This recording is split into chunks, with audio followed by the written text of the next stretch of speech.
สบายดีพบกับอุดมใจนครหลวงเวียงจันทร์ชาแนลมาในหัวข้อประเทศลาวมีจักชนเผ่า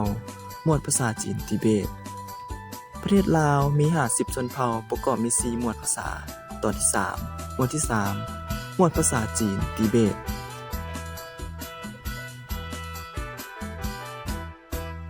หมวดภาษาจีนทิเบตประกอบมี7ชนเผ่า 1. ชนเผ่าอาคา 2. ชนเผ่าภูน้อย 3. ชนเผ่าลาหู 4. ชนเผ่าศีลา 5. ชนเผ่าฮาจี 6. ชนเผ่าโลโล 7. ชนเผ่าฮ้อชนเผ่าอาคา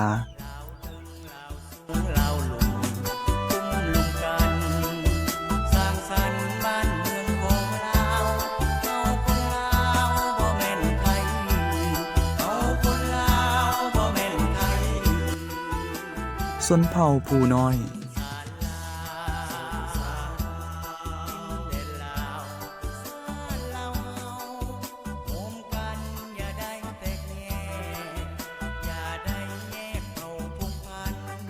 ชนเผ่าลาหู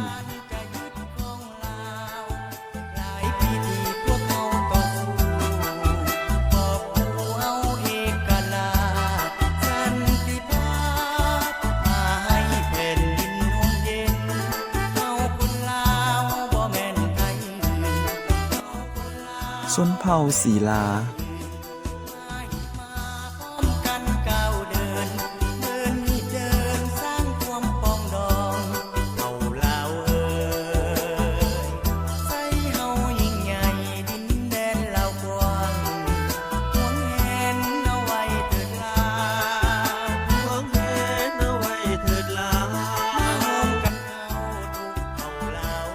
ชนเผ่าฮายี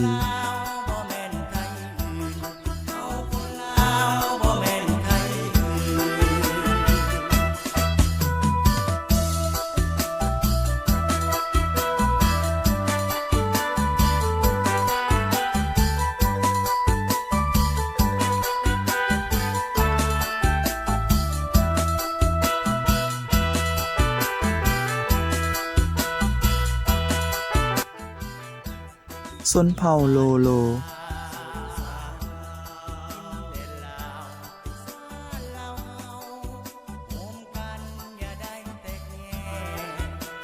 ชนเผ่าฮ้อ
และนั่นก็คือ7ชนเผ่าที่ขึ้นกับหมวดภาษาจีนทิเบต